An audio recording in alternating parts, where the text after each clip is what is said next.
Hello everyone, today we'll be continuing the race tutorial we did a few weeks ago. What we're gonna do today is make a widget that displays the players and the best times. In this case it's gonna be a top 5 times. It's gonna be a bit more complicated than last tutorial, but we'll go over through every widget and actor you need to create. So what we want to achieve is something like this, where you can see it. You can also get close to it, interact, and it will zoom into the widget. As you can see, I've been playing for a bit, so I have player 1 with a time of 450 and player 2 with a time of 784. If I were to run the race again and do it a bit slower,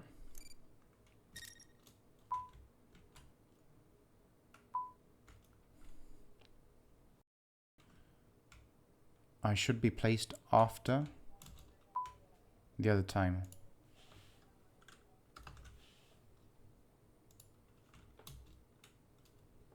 So if I now get back to the board, you'll be able to see that it's player 1, player 2 and player 4.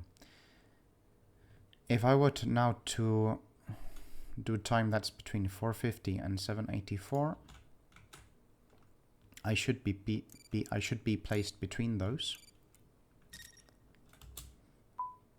So I'm going to try to get a 6. And I'm going to call this player 5. And now if I go back to the board, as you can see, it's now in second place and the rest of the times have moved down.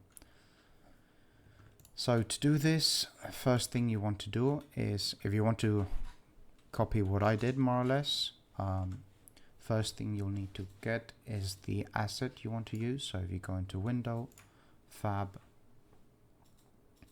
and then you search for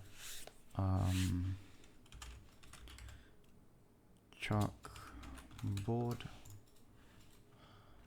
you can then filter by price. I think this is the one I've used. So small chalkboard. Simply add it to a project and then we're going to use it.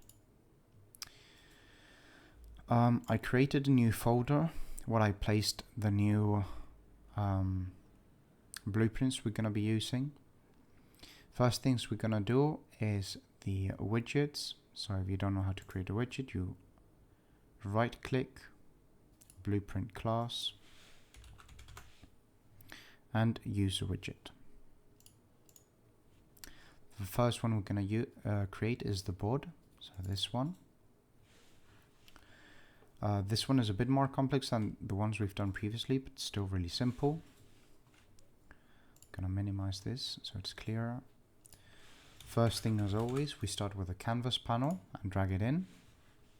And then inside the canvas panel, I placed a vertical box where all my writing will go. Inside the vertical box, I put a horizontal box. Let me close this so it's clearer. And inside the box, you'll place your writing. So I have one for the title, one for the subtitles, and then 5 of the same for the different times that we're gonna record. Between each horizontal box there's a spacer with a padding of 50, and it's set to auto and fill horizontally and fill vertically. Inside the boxes you simply have to drag a text, and here, so it's placed in the center, the horizontal alignment is set to these, and I put the size to fill. Same with each of these texts, center alignment and fill. And then with these, they simply have 2 texts, one for the name, one for the stopwatch time. Make sure you name them accordingly, so later on you don't confuse yourselves. So for this one, name 1, name 2, etc. So vertical box, then horizontal box separated by spaces, and finally we're going to add a button. Click and drag. Make sure to anchor everything where it's supposed to go.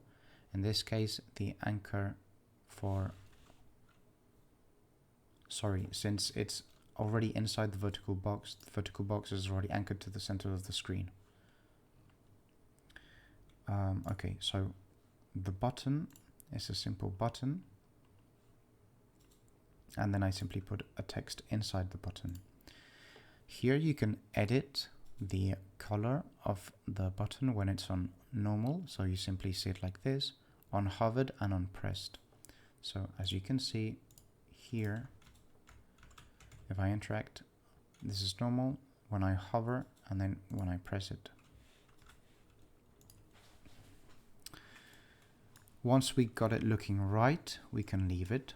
By the way, the image I used was simply a screen capture of, if I go to Fab,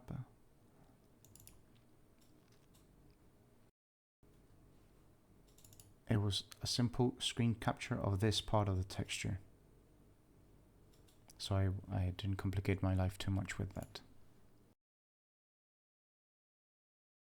Okay, so once we have the visuals of this done, we're gonna move on to the next widget we're gonna do, which is going to be the interact button. So when I get close to the board, the widget shows. In my case, it's gonna be the letter E, the one I used to open and close the widget.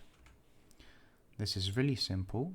We create another widget, canvas panel, the text, and I have two images, one for the border and one for the background color. All the components are anchored to the center of the screen, and this is all we need to do in here. You can actually close this widget already. The next thing we're gonna do is the widget that will display for the player to input his name, which is going to be called name of player. Canvas panel, and here instead of a normal text we put an editable text. This one right here. And then simply a button and a text inside the button. Again, with the editable text you can change the font and the color and settings on the right hand panel. Okay, we have the board, we have the interact widget and the name of the player widget. The next thing we're going to create is the blueprint actor for our board. So we simply go to blueprint class and actor. Inside here in components, we're going to add a static mesh. Inside the static mesh, we're gonna add the board that we got from Fab and its material. We're gonna also add a widget. And to select your widget on a widget class, you simply add the one you have. In my case, it's called board, so I simply add that one and then place it accordingly so it shows properly on the screen. You might have to change the draw size so it shows all the letters and all the times, because if I put it by default, as you can see, it's like cut. So I think this was 710 and 1000.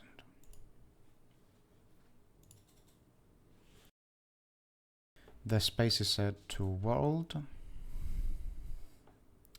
Then we're also going to add the interact widget. You cannot see this widget because by default I put its visibility to be invisible, but this is more or less where I placed it, so just a bit in front of the board. Once you've placed it and you have it in the correct position, you want to uncheck the visible, since we're going to toggle visibility on and off depending on how far the player is from the actor. After you have the interact widget, the widget and the static mesh, we want to put a collision box.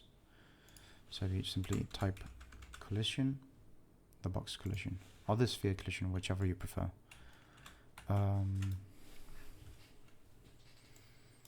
After this, I think we can continue on the event graph. This is going to be really simple, the coding we're going to do in here. The first thing we're going to do is on event begin play, we want a reference to our character. So get player pawn, third person character, and we promote this to a variable. And then we add on the box, if we click on the box and we scroll down here, you can see we have a series of events. We want the on component begin overlap and on component end overlap.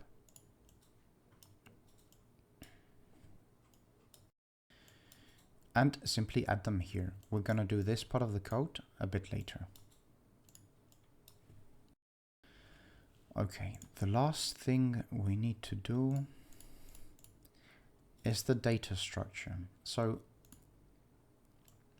for the board, we're gonna need to save the name and the time of that player. So what we create is we right click and simply type structure, something like this will pop up. Click it and make a new one, name it whatever you want. In my case, it's called race structure. And by default here, you'll only have one variable. We need two. Here, you can add a variable. One is going to be time, and the other one is going to be the name of the player. The time will be saved as a float, and the name of the player as a text. Once you've done this, you can close this. We've finished. And now, the beginning of all these components is done. We can go back to the third person character, and on event begin play, where we had previously done the reference to the other widgets, we're going to do a few more references. One is going to be to the board, the first widget we created. We promote this to a variable and save it. The next one to the name of the player, here. And we're also going to be editing a few of the widgets that we created in the first tutorial. Mainly two of them. So the completed widget, which is this one right here, and the stopwatch widget, which is this one right here. This one we did make a reference in our third person character, but this one we didn't. So we're going to do it now. So we create a completed widget reference. After creating the references, we're going to make two more variables. One is going to be the can interact boolean. So if the player is close enough to the board actor, he will be able to interact, otherwise he won't. Simply click here, add a new variable, and select boolean type. And for the race1 variables, which is what I named the race structure that we did, simply create on a new variable, name it whatever you want, and here just type the name that you assigned your data structure. In my case, it's called race structure. By default, it will be a single item, and we want it to be an array.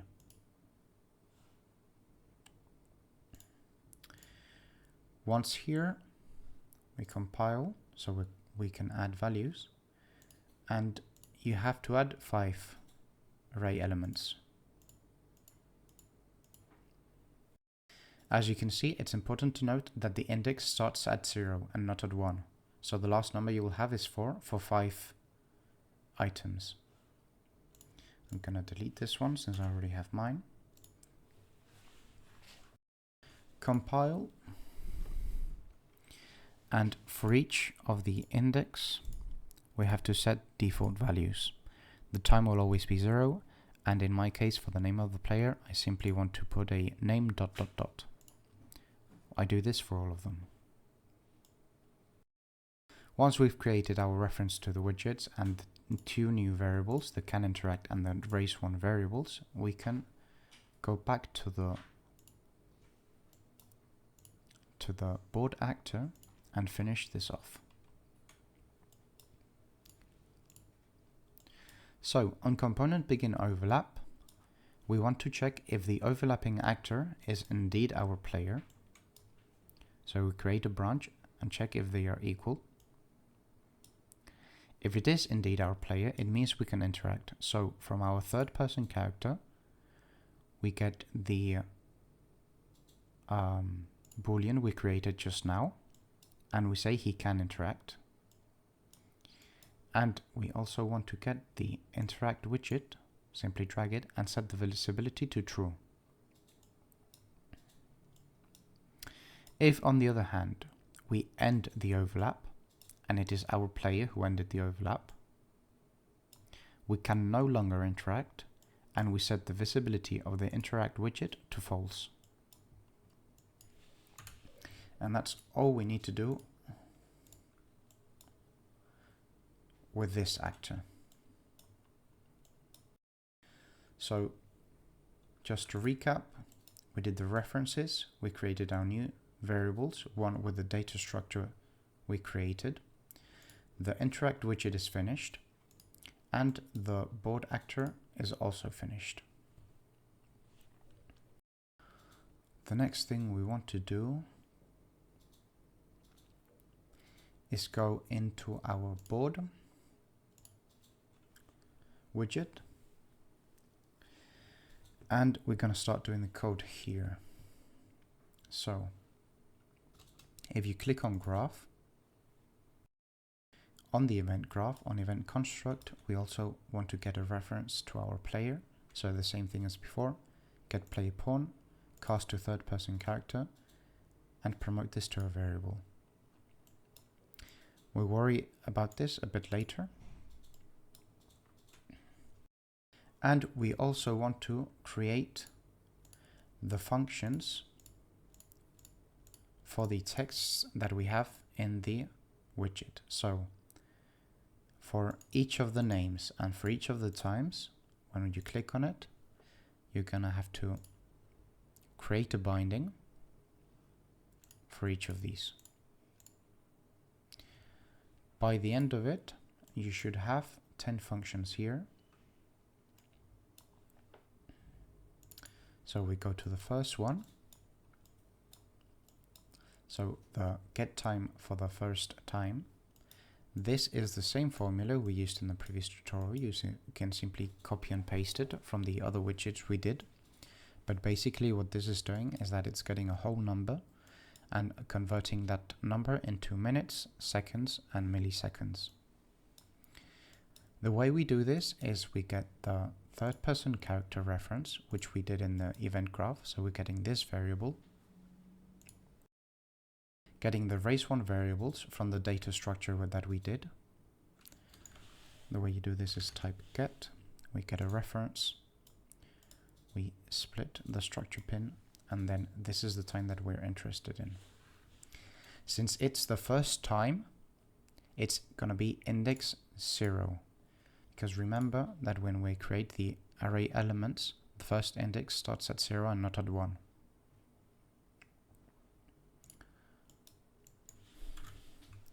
So for all the times, we're going to do exactly the same thing. The only thing that's going to change is this number right here. So for get time 1, it's 0. Get time 2, it's 1. The formula being the same. Get time 3 is 2, etc. So get time 5 should be 4. For the get name text, so for each of these, it's also going to be really simple. We get the same variable that we created, and instead of plugging the time, we get the name of the player and plug it in directly. For get name 1 is going to be 0, get name 2 is going to be 1, etc. Get name 5 should be 4. The only thing left to do here is finish this, but before that, we have to go to our third person character,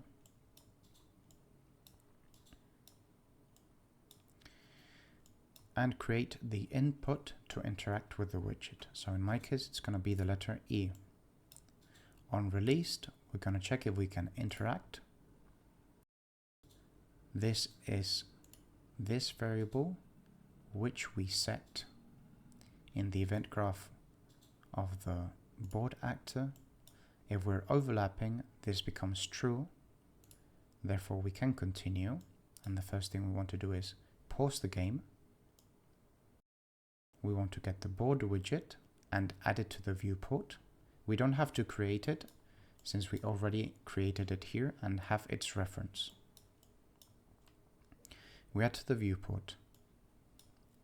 Oh, something I should mention is that, as you can see, if I play, you cannot see below all the names and times the close button. It's only when I interact with it that it appears on the screen. So if you want to do it the same and don't want it to be displayed, when you select the button and click visibility, by default I put it to hidden. And then when I interact with the widget from the board widget, I get the close button and set the visibility back to visible. To be able to reference this button in other blueprints, you have to make sure that when you click on it, is variable is ticked. So we click on the button, set the visibility to hidden, and we make sure it's a variable. That way we can reference the button when we interact. So we press E. Can we interact? Yes. We pause the game. We add the board widget to the viewport. We set the close button to visible. Since we need to click on the widget, we need to get the player controller, show the mouse cursor, and set the input mode, game and UI. We also need to plug in the controller here, and the widget that we need to focus is the board widget. So the one we're adding to the viewport. And that's all here. Now we need to implement the logic to close the widget. We'll go back to the board. And to put code to the buttons, when you click on the button and you scroll down here, you'll see all the events you can do. And on clicked, we have to basically undo what we did with the interact. So the first thing we do is remove the widget from the screen. We hide the mouse cursor from the player controller. The input mode is set to game only. We unpause the game and we set the visibility of the close button back to hidden. And that would be the board widget done, and also the third-person character blueprints also finished. So we finished this. We set up a button to interact with the widget. In the board we have our player reference, and we set all the functions for all the texts we have in the widget. And we also made the logic for the close button. The next thing we will need to do is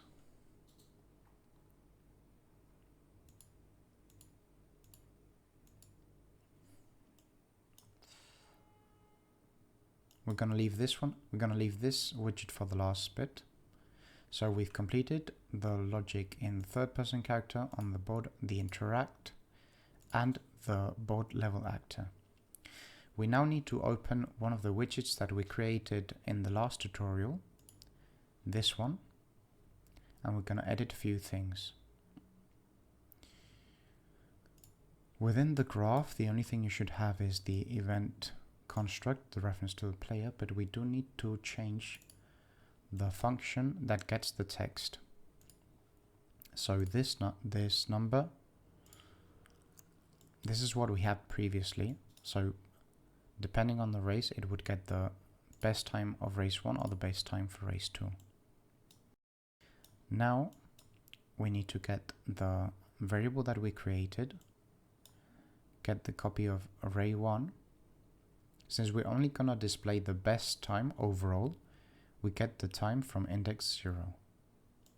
So for race 1 is gonna be the new time, and for race 2 we're gonna maintain what we had before, since we're not changing the code for race 2, only for race 1.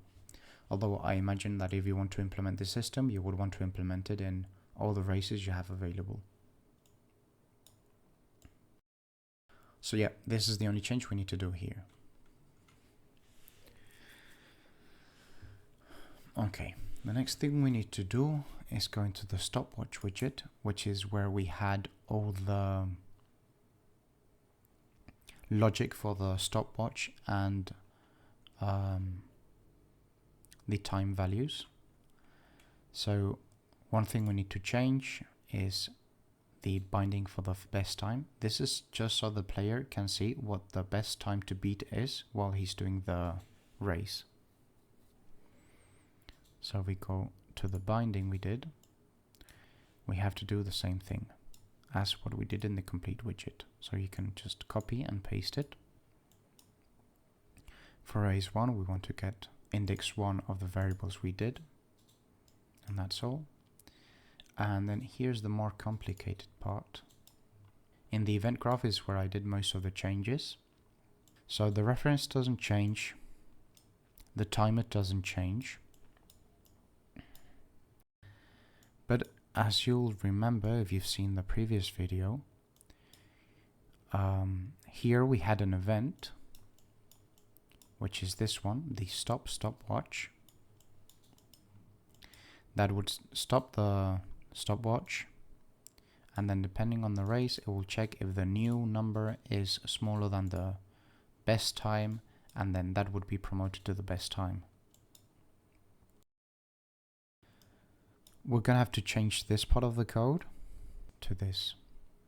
The first thing I did was here, all this part of the code resets the variables and puts everything back to the beginning so you can start the race again. So this part of the code, I simply made a new custom event and copied it here. So basically, when we want to reset the variables, we will call this event and we'll create a branch to check the race value. If it is not equal to none, then we put it to none and reset everything else. If it's already none, we can just reset the minutes, seconds, milliseconds, and then remove the widget from the screen. So it's this part that we copied.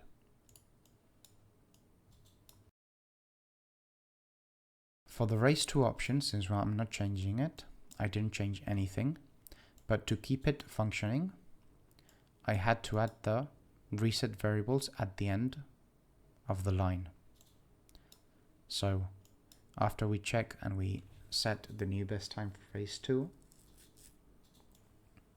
I also wanted to reset variables, which calls this event here, and everything is reset back. Here's where the big changes come. So we clear and validate timer by handle, so we stop the timer. And then for race 1, after the timer is stopped and we completed the race, first thing we need to do is, after a small delay, we pause the game. And then we need to compare the new time you just made to every item in the array. Which is why from the first person character reference, we get the variable we created and we do a for each loop with break. For each loop means that it's gonna check every item in the array, starting from 0, 1, 2, 3 to 4. Once it finished the loop, it goes out here, so from completed. But if you meet the conditions that you're looking for before, you can automatically break the loop so it stops looping and looking for items. The logic we do here, just so it's understood a bit clearer, we need to create something like this. So if we already have top 5 times, but we could get a new player, and his time in this particular case is between the time of player 1 and player 2. That means that what we want to do is the data from player 2 we want to copy to index 2, the player from index 2 we want to copy to index 3, and the index 3 we want to copy to index 4. And since this is the largest time, and therefore not in the top 5 anymore, we want to eliminate. So the end result should be that player 1 still maintains his first position. Player 6, which has done a improvement on time more than player 2, now occupies the second space, and the other ones just slide down. So from this, for each loop with break, we're going to do the exact same checks that we did before in the original code. So we want to check if the new time is smaller or equal to the times in the array, and we also want to check if the times in the array are equal to 0, meaning that that spot is still open to record a new time. If none of this is true, meaning that your new time is worse than all the others, on completed, it means that we don't do anything here because we don't meet these conditions. And when the whole loop is done and we haven't found any item that meets these conditions, then on completed, we want to do the same check, but this time out of false, we're going to create the failed widget because you didn't manage to do a better time. Add it to the viewport. The failed widget is the one we did in the previous tutorial, by the way. Add it to the viewport, then after a delay of 2 seconds, remove it from the parent, pause the game, and reset all the variables. Reset all the variables so you can do the race again. Pause the game because we paused it at the beginning. And create the failed widget so that the player knows he needs to do better. If we loop and find an item that meets these conditions, we're going to do 2 things. We're going to create a sequence where the first line will continue the code and the second line will break this loop so it ends.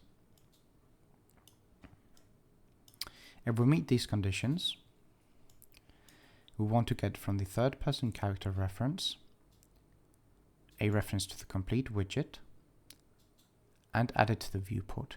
We do it like this because we already created the widget.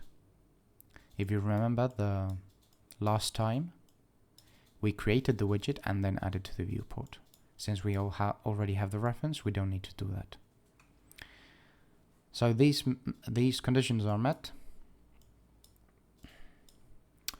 We add the completed widget to the viewport and we add the name of the player also to the viewport so that the player can introduce his name.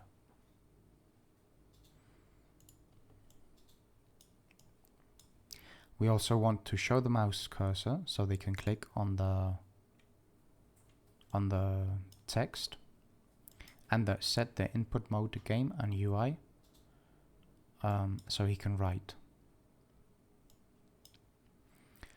After this is done, it's really important that we promote the array index to a variable, since we want to know in what spot the new time should be placed.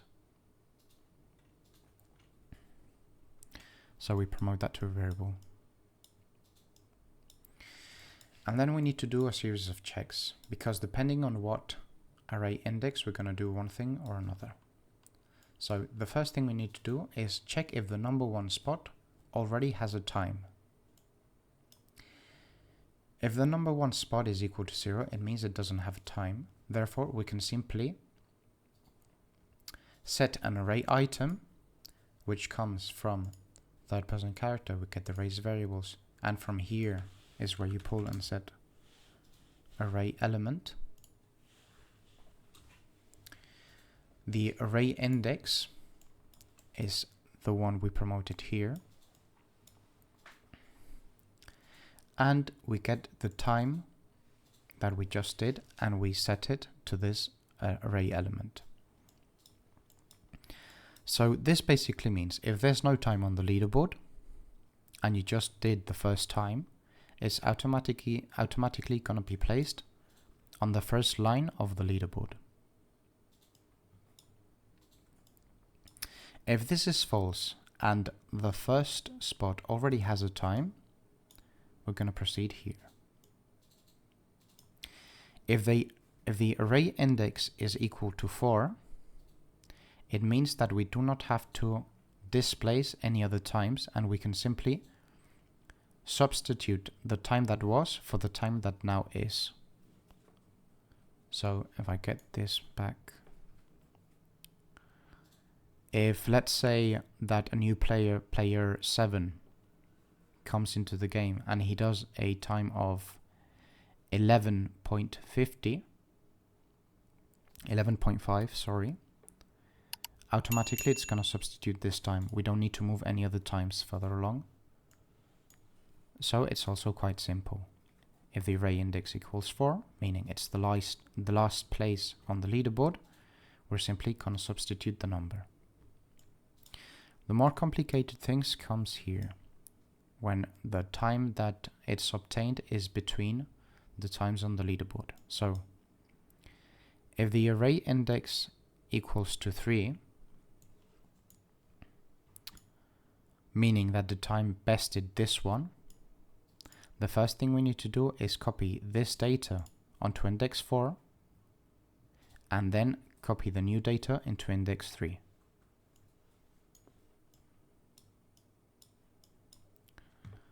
So when this is true, we want to get a reference to the item array in index 3 and copy it to index 4. And after a delay, a short delay, we simply copy the new data into index 3, which is already the array index, because we checked that it was 3. If this is false and it's not index 3, it's index through, we're going to do, the first step is going to be the same. We first need to move the data from index 3 to index 4. After a short delay, we need to move the data from index 2 to index 3, and then copy the new data to index 2. If it is not index 2 and it is index 1, same steps. Copy data from index 3 to index 4, delay. Copy data from index 2 to index 3, delay. Copy data from index 1 to index 2, and then we copy the new data on index 1. Finally, if it is index 0, we do the same things. 3 to 4, 2 to 3, 1 to 2, 0 to 1, and finally we copy the new data to index 0.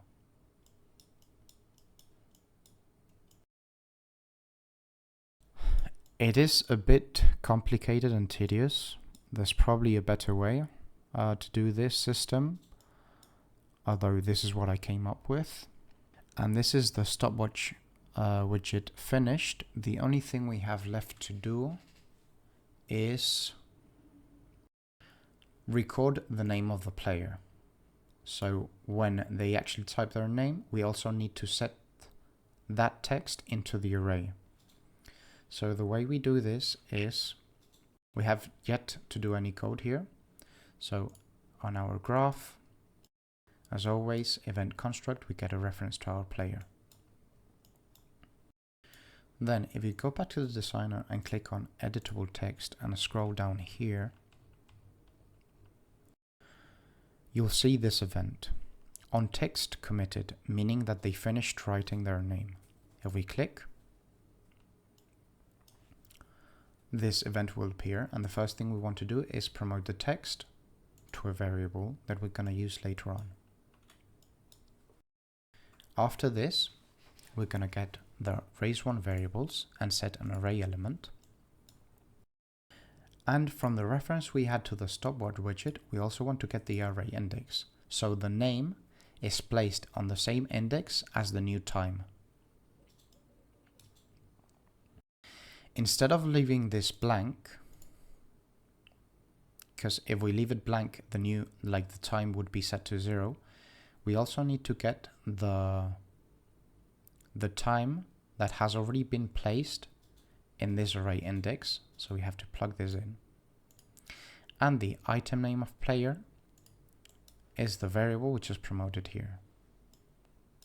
So the first thing that will happen is that the time will be recorded in the appropriate slot, and then when they type their name, the name will be associated to that slot that already has the time recorded.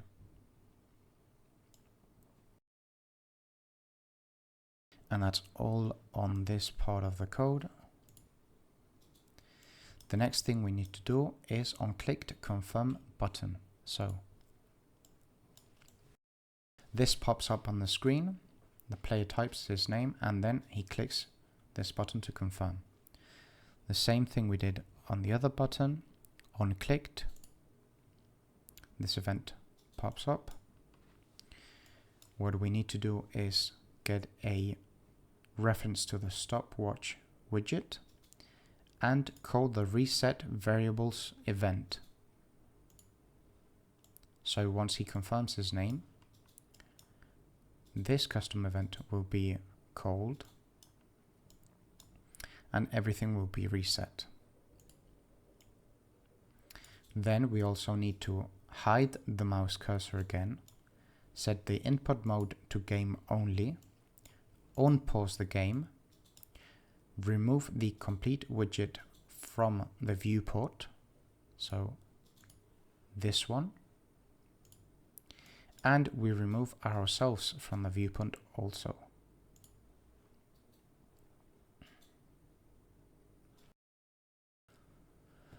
And I think that's it. So just to recap,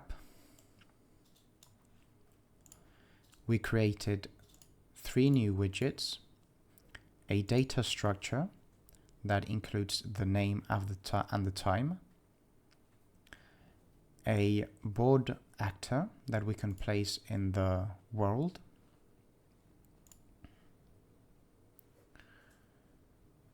and we edited 2 widgets that we had previously done. In the third person character, you should have a reference to the new widgets and you should have 2 new variables, can interact and the raise1 variables raise structure.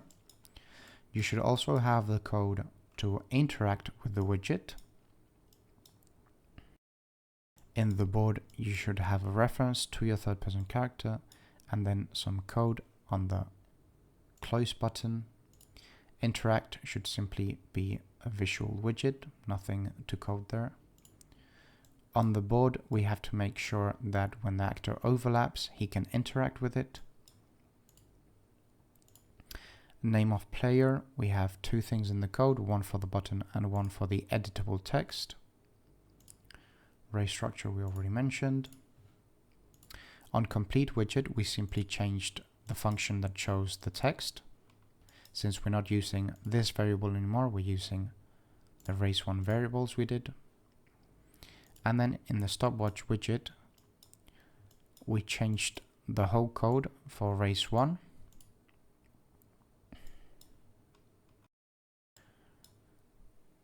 And that should be done. I wouldn't recommend doing this all in one sitting. So first work on the board, drag it to the world and make sure that when you overlap, the E shows up. Make sure that when you click on the widget and you close, everything functions properly. And then do the code on the actual stopwatch widget and all that. And make sure that when you keep completing the race, the times and the names are put in the correct position. And that has been the tutorial. You should now have a actor which you can approach, press an interact button, and see the top 5 results for the races. The new times should be placed accordingly in the leaderboard, and if you're not in the top 5, this screen shouldn't appear. And that's all for today. Thanks for watching. If you have any questions, don't hesitate to ask. And if you enjoyed the video, don't forget to like and subscribe. See you in the next one.